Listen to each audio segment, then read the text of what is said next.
Hello everyone. For this video, I want to talk about black nationalism as a political ideology. I've said this before, but it's going to be really important for us to try to get some understanding of the different kind of political theories and ideas of this time period for writing our essay. Because I think the best route to write this essay, like I've said on the poetry essay assignment sheet, is to kind of try to figure out how the poems are sending like a political message in the context of these political ideas during the civil rights movement. So I think we're more familiar with the peaceful protest, nonviolent Christian Martin Luther King side of the civil rights movement. I think that's what most of our history classes have focused on. So I wanted to spend some time specifically with, I guess, the more radical tradition. And again, it's way too easy to be like, oh, you're Martin Luther King or you're Malcolm X. There was a lot of people in the middle. There's a lot of people on either side of them. So it was a lot more complicated than that. But since we're only spending a month or so on this stuff, I can't go through every single different thinker of this time. But I did want to make sure to dedicate a whole video to black nationalism, which is this more radical side that's more focused on kind of self-protection and self-defense than it is with non-violence. And I want to go through, I think, like four major characteristics of black nationalism. And, Martin Luther King and the more peaceful side of the movement would agree with some of these, but I think they have different kind of focuses or different priorities, maybe different methods, definitely different goals for sure. So I just want to go through, I think, four main things that kind of sum up black nationalism. So the first one, I think, connects to being called black nationalism is this idea of self-determination. So nationalism generally was the kind of movement towards individual like ethnic or racial groups having their own country. This comes along because but before the 1900s, you have a lot of like really big empires and stuff. You have England is a giant empire. You have like the Ottoman Empire, where these empires had all different parts of the world, different people of different religions, ethnicities, races, everything like that. So in the 20th century, you see a move towards self-determination, like I'm saying, where different ethnic and racial groups want to have like their own country, be able to determine their own affairs. There's a lot of anti-imperialism, right? There's a lot of wars to decolonize a lot of these places. So with these like nations kind of coming together, the civil rights movement and especially the black nationalist kind of strain of the civil rights movement kind of saw themselves doing something similar, the same way that the people of Algiers wanted to kick out the French and control their own laws and economy and have their own rights and everything like that. Black people in America wanted to take control of their own lives economically, politically, religiously, that they wanted to take control. They wanted to be able to govern over themselves in the same way these other places were. But obviously this is more complicated because it wasn't as easy as like throwing out the colonizer, like they were all in America, So there's some different ways that people dealt with this. But again, self-determination is what I'm saying is a big characteristic of black nationalism. So some people did just want land, like we'll read in Message to the Grassroots from Malcolm X. He says, well, nationalism, what's nationalism about? A nation. What's a nation about? Land. So there were times when Malcolm X and people with similar opinions to him did actually want land.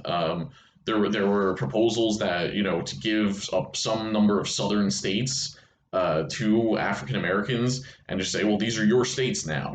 This is your country. Run it the way that you want to. So some people wanted that. Others wanted to return to Africa.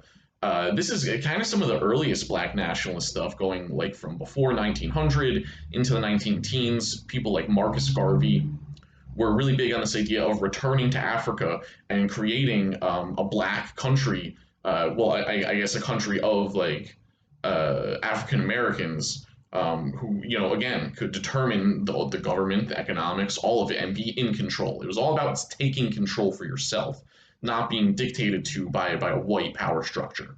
Right. So there were some people who wanted to return to Africa to do this.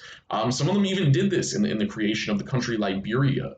Was largely founded by African Americans. So some people did this stuff. Um, Self-determination, though, even if it didn't always mean getting your own country, either in America or back in Africa, it kind of always meant having control over businesses, having control over the government. So at the very bare minimum, they wanted, black-owned businesses.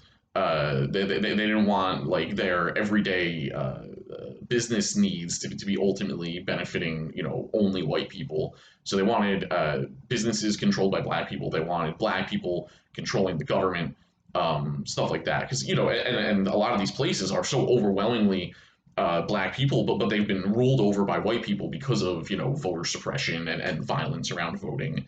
And stuff like that. So that's probably the number one thing with black nationalism is this kind of self determination, and you didn't really see the same kind of thing with the more peaceful Martin Luther King side of the civil rights movement. They definitely wanted black people to have more control over business and government and stuff, but there was no situation there of them thinking about having a separate country or returning to Africa. They emphasized integration a lot more.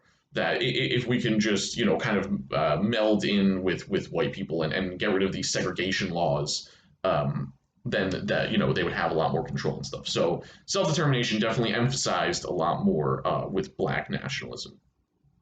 Another one is racial solidarity. And again, this is kind of throughout the civil rights movement, but it was more emphasized within black nationalism.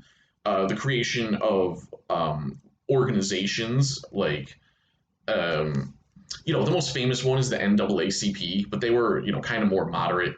There were other ones like the Southern, what is it? The Southern Christian Leadership Conference, sorry, which Martin Luther King was heavily involved in.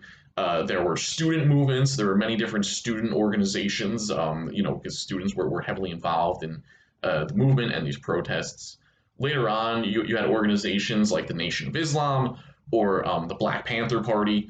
There was a lot of kind of organizations like this that were for black people specifically, right?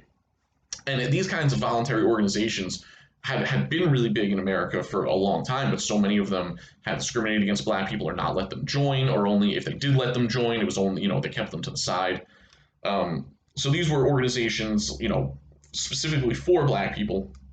And a lot of this related to this notion of uplift, which was kind of about having like networks, So if you were a member of one of these organizations and, maybe your nephew needed a job and somebody else in the organization had a store, you could, help your nephew get a job that way.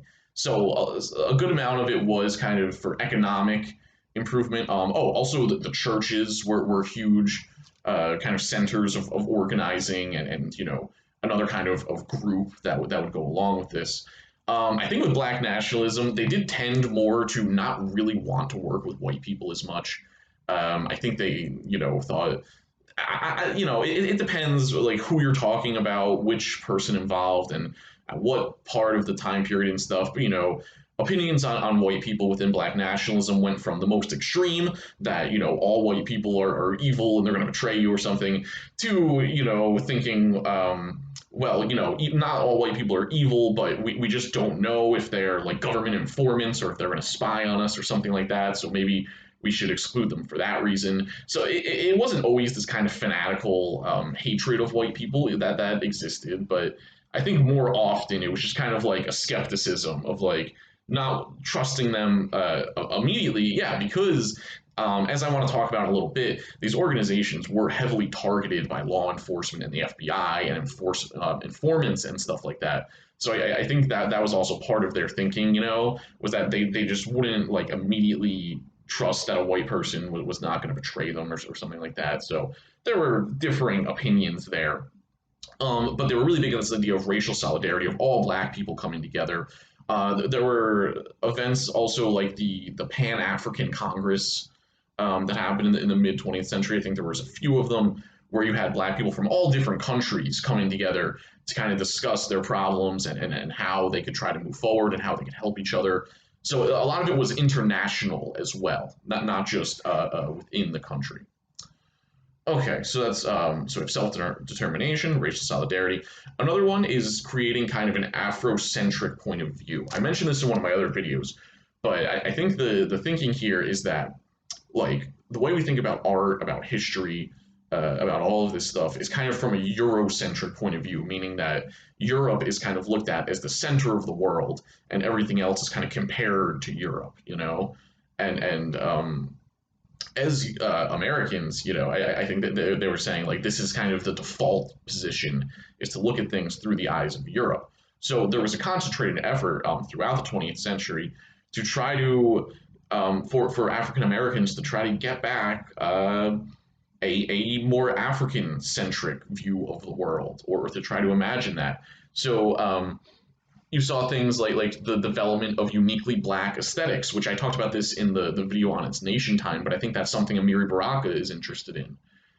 Creating, you know, types of art that are not in conjunction with European standards, you know? Like if we listen to its nation time, if all you'd ever listened to was classical music and Beethoven and you know all this European stuff, and then you heard it's nation time, you'd be like shocked, right? Oh my God, how could they do this? But it was, yeah, trying to find a more uniquely black aesthetic. You know, so like the very early like rock music, like rock and roll music, like Muddy Waters or you know BB King, people like this. I think we could see that the development of rock and roll music in kind of a similar way. Jazz music also. So yeah, that was definitely one thing, was kind of a uniquely black aesthetic. Another one was a focus on African history. I'm no expert on this. I definitely don't know a lot about African history because you know I think the history that I was taught in school was from a Eurocentric viewpoint, right? From an American centric, which is you know related to Europe. So I don't really know a lot of African history, but there was an emphasis on this time on going back and learning that stuff about what Africa was like before Europeans had ever been there, the kind of societies they had, the achievements they had, the governments, everything, all the stuff that happened before then. Because there's a tendency to only look at Africa in terms of slavery, you know, and like what happened before European slavers went there. Well, we mostly don't know, but there was well, because we didn't learn it or we weren't taught it, right? You can know this stuff. The information's out there. It's just not what we get taught in school. So there was a concentrated effort during this time to kind of reclaim and rediscover African history. Another thing with getting this Afrocentric point of view, it was kind of going against something that the great black thinker and writer W.E.B. Du Bois, he had this concept called double consciousness, and what he meant by this was that he felt that as an African American, he always saw himself like through the eyes of white people, you know. So he called it double consciousness because your consciousness conscious not only of yourself but also of the way you'd be viewed by white people. That's how what he felt kind of was you know something that black people had to contend with, and you know he thought this was a problem, and I think that a lot of you know people involved with the civil rights movement were very interested in doing away with this, you know, of trying to find ways for them to think about themselves without being so concerned with white people, without wondering white people were going to think of you or how they were going to judge you or whatever it was. So yeah, they wanted to get they were trying to like reclaim identity in a sort of way, right? Trying to reclaim like black identity for themselves in a way that isn't dictated to them by like white power structures or like a white educational system. So yes, that was the third thing, the development of this kind of Afrocentric viewpoint. Okay, the fourth thing I wanted to mention here was structural racism, and this is maybe a place where they differ with the again Martin Luther King, more Christian nonviolent side of the movement. Is, you know, if you read Martin Luther King, a lot of his speeches anyway, although I think he does kind of get more radical the later speeches. I think people tend to focus on his earlier stuff from like 1963 or so. But he's always eminently hopeful, right? He always says, well, you know, We need to reach the founding ideals of America, and we can still do it, and we have to remain hopeful and all this kind of stuff. Whereas I think black nationalists were more likely to look at the ideals of the Declaration of Independence or something like that and say, well, they never really meant it that way. When they said all men were created equal, they didn't mean black people. And Martin Luther King would be more likely to say, well, even if they couldn't acknowledge it, that's what we meant, and we can still achieve that, and this country is built on equality, and we can still get there, right? And the black nationalists would say, no, that's not what they meant. Like the Constitution, the Declaration of Independence, it all accepted slavery. It didn't try to go against slavery because you couldn't have, the southern states wouldn't have agreed to it. If you said, well, America's not going to have slavery, then they would say, well, we're not going to be America. And that's what eventually happened with the Civil War, right? So I think I don't know, you could call this pessimistic. Maybe we should call it realistic. I don't know. But for black nationalists, they viewed the kind of institutions as of the United States government as irreparably racist and grounded in slavery always. And there's reasons to say this. Like I said, the founding documents of the country all accept slavery. Things like the creation of the Senate and the presidential veto and the Senate filibuster. Those are things that didn't exist through the Declaration of Independence. Those are things that were created in 1787 when they kind of redid the Constitution. If you know about this stuff, they originally had the Articles of Federation, and then in 1787 they updated to the Constitution as we think about it now. And that's when they kind of included this stuff of the Senate and the filibuster and all these things. And from my reading on it, it seems that part of the reason that they did this was because they didn't want there to be, true democratic control of the country. They didn't want, if the majority was against slavery, they didn't want a simple majority to be able to overturn that. So basically, they made it harder to change a lot of the systems of America. This is another reason that you can see this, and there's a lot of people who will say now that the filibuster was about Jim Crow and that it was used to hold up civil rights legislation, and that's absolutely true. So you can kind of look at the very institutions of the government and see how it was kind of geared towards the maintenance of a kind of racial discrimination, right?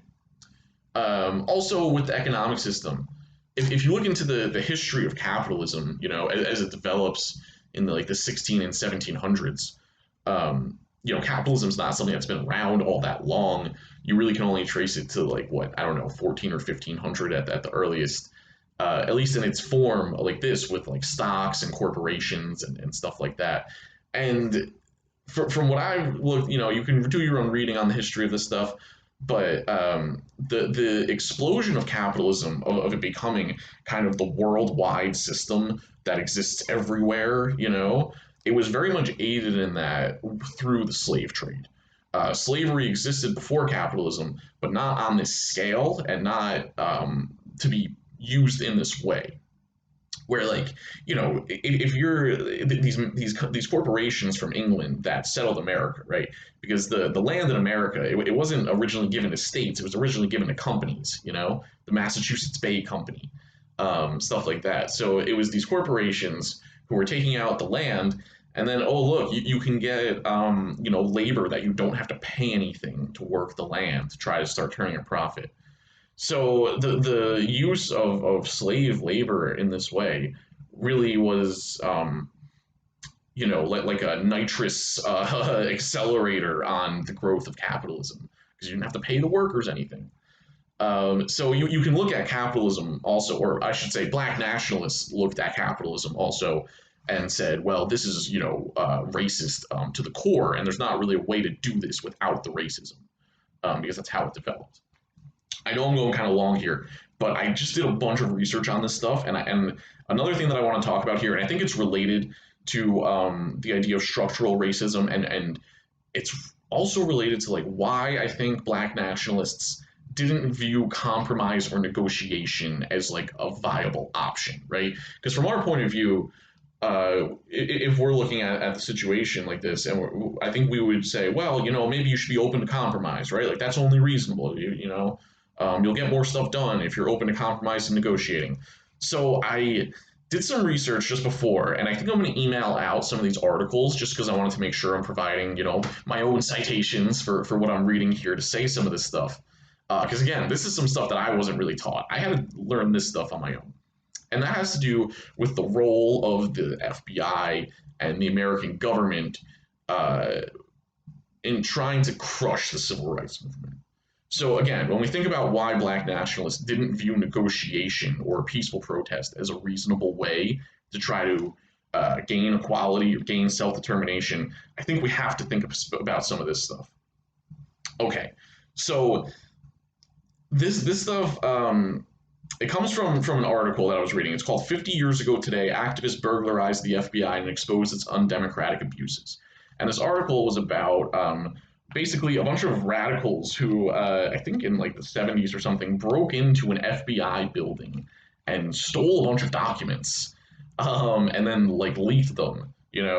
So they got all this information by just breaking into the FBI office, which is an incredibly dangerous thing to do, of course.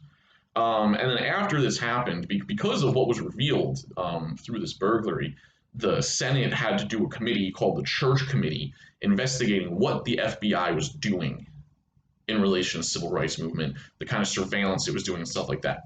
So basically, what came out of this was the revelation that the FBI had a program known as COINTELPRO, which stood for what is it? Something intelligence project, whatever it is. But anyway, so the definition they gave of this program the FBI was running, they say it's a series of domestic covert actions designed to neutralize or disrupt political movements. So this was underground stuff that was not publicized, it was not authorized by Congress or anything. These, covert actions they were taking to disrupt political movements. And a lot of this stuff, they were able to do this because of powers given to the FBI during the Red Scare and the anti-communist kind of stuff. So basically, they were allowed to surveil and basically go after anyone, quote, taking positions supported by the communists, like school integration, increased minority hiring, and opposition to the House Un-American Activities Committee. So they're saying basically that if you support school integration, you could be a communist. So we're going to tap your phones and put listening devices around you and hire informants to spy on you and everything like that. So this was their rationale for spying on Martin Luther King himself, right? He had his hotel rooms had listening devices in them. All of his phone calls were tracked. Everyone that he took meetings with, they had outlines on his associates, and it was all because they said, well, Martin Luther King, he might be a communist, so we need to look into this. And it's just the more I read about this, it was like going down a rabbit hole. So here's some of the stuff they did. So it says the FBI, quote, gathered dossiers on radical activists, carried out wiretaps and break-ins, engaged in mass political surveillance, and even drew up a secret list of tens of thousands of people to be immediately detained in the event of a national emergency. So this is all stuff that's, flagrantly against, constitutional rights and freedom of expression and stuff like that. Basically, they're saying if we have any reason to even possibly suspect that you might have that, not that you might be a communist, but that you might have positions that are also supported by communists, like integrating schools, for example, then we can use the entire force of the state to try to crush you and your movement. And they tried to blackmail Martin Luther King. They apparently, I don't know if this is totally what this real truth of this is, but they had evidence of him like having an affair or something like that. They might have created the evidence to blackmail him, or he might have really been having an affair. But anyway, they had material that would show him to be having an affair, and they basically the FBI and this stuff's all documented and it's been made public that they wrote a letter, an anonymous letter to Martin Luther King telling him that if he could either kill himself or they were going, and they didn't say it was from the FBI, it was that he could either kill himself or they were going to release the material showing him to have had an affair, right? Which Forget the personal stuff. As a public figure at that in the '60s and stuff, that was still a very big deal, more so than now. So yeah, these kind of extensive operations, that of just like illegal surveillance. This was so out of all of the surveillance that the FBI did, the Senate found, quote, that the operations against black extremists were the most vicious and violent of any operation. The FBI viewed itself as the guardian of the status quo and could destroy those who threatened this order. So yeah, I think this has to be in the context of thinking about like why black nationalists did not want to negotiate with those in power, why they didn't think it was reasonable to only peaceful protest. Another interesting aspect of this is kind of how the FBI, like the part of their reasoning on this stuff, a lot of it had to do with anti-war protests as well. It's something that doesn't get talked about enough, the connection between the civil rights movement and anti-Vietnam protesting at the time. But it was, a lot of people were involved with both of them, and Martin Luther King, in 1965, he came out against the Vietnam War publicly. And this is kind of the time when the FBI surveillance of him like really ticks up, Um, yeah, so he comes out against the war from Vietnam, and then reading from another article here, it says not even the NAACP would stand with King after he attacked the war. So this was kind of like a red line, for a lot of people at that time, because people in the Democratic Party of the time, they supported a lot of the civil rights stuff. Obviously, LBJ passed the Civil Rights Act and stuff like that, but they did not support being against the Vietnam War. So this was a time when like a lot of people really turned on Martin Luther King. This is when like he gets blackmailed, like I was talking about.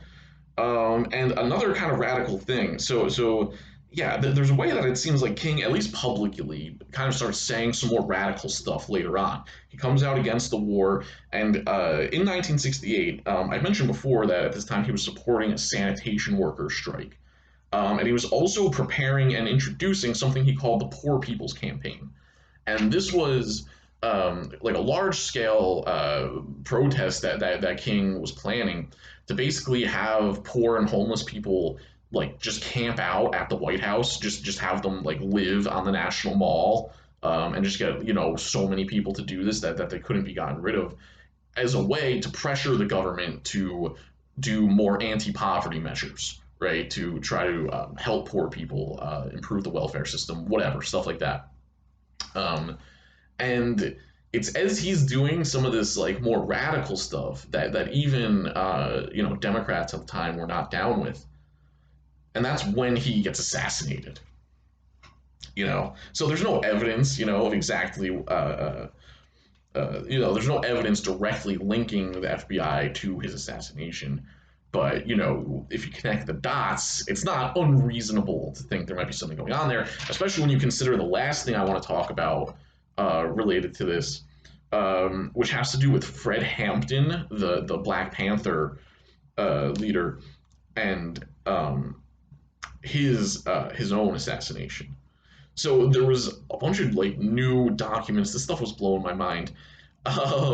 Where they found some stuff, like some stuff from the from the FBI, which stated the objectives of this COINTELPRO, this operation that they were doing against the anti-war movement, against the civil rights movement.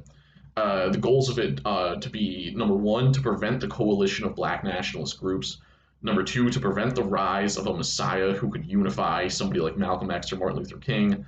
Other things they said, they wanted to prevent militant black nationalist groups and leaders from gaining respectability. So like it's again a domestic like policing program that is meant to like not allow people to think certain things or to organize around certain political points of view.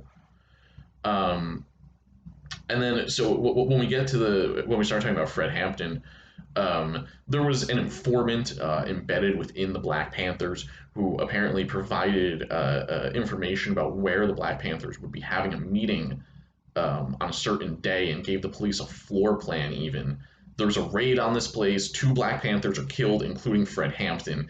And then, kind of the most incriminating stuff I saw in this article was they had these again FBI documents showing that the informant and the agent who was handling him were rewarded and commended right after Fred Hampton was killed. They were given incentives in the amount of $200, so they got a raise basically directly after Fred Hampton died. And this article concludes it was blood money for a bloody deed. Um, so yeah, there's definitely some pretty direct links on that one. So the reason that I'm bringing all of this up, and I know it might sound a little like conspiracy theory-ish, and I promise, I'll send you guys the articles and you can do your own research, but a lot of this stuff is, FBI documents that have been made public because it's 50 years later and stuff.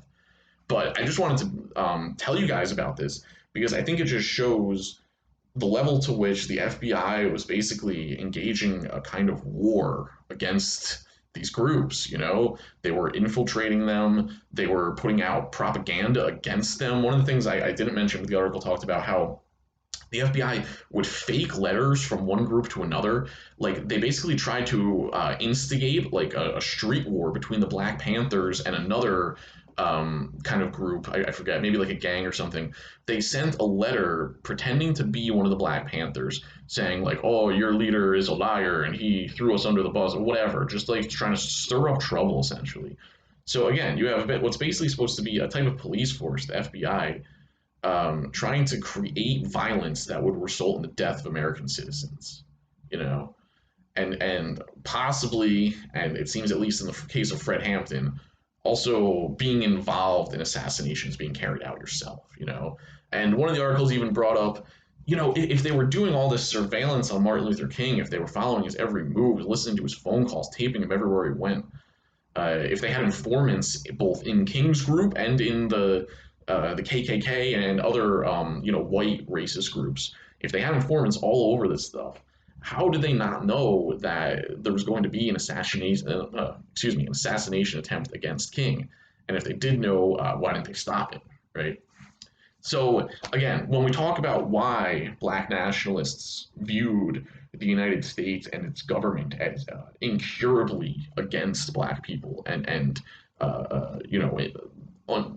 irreparably racist, there's the historical stuff of the roots of where it came from.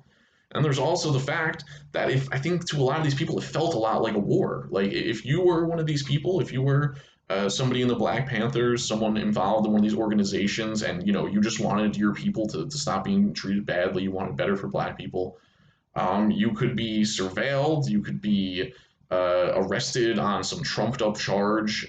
They would do raids at these places all the time and try to arrest people for minor stuff and put them in jail.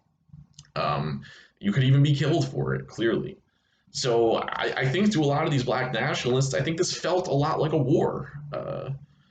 I think even, I don't know if I said this one before, but the Senate committee who investigated what the FBI was doing referred to it as, quote, wartime techniques being used.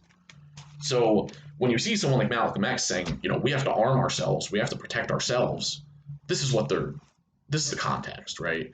Is what the FBI under J. Edgar Hoover was doing to this, where they were treating them like enemy soldiers, essentially. If you were part of the civil rights movement, they viewed you as something like an enemy soldier, especially if you were involved in organizing it, especially if it was more radical.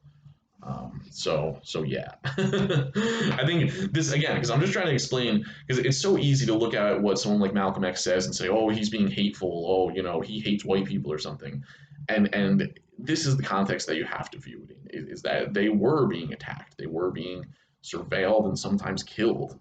So this is the environment that they're trying to come up with a politics to help Black people within. All right, this has been long enough. I'll talk to you soon.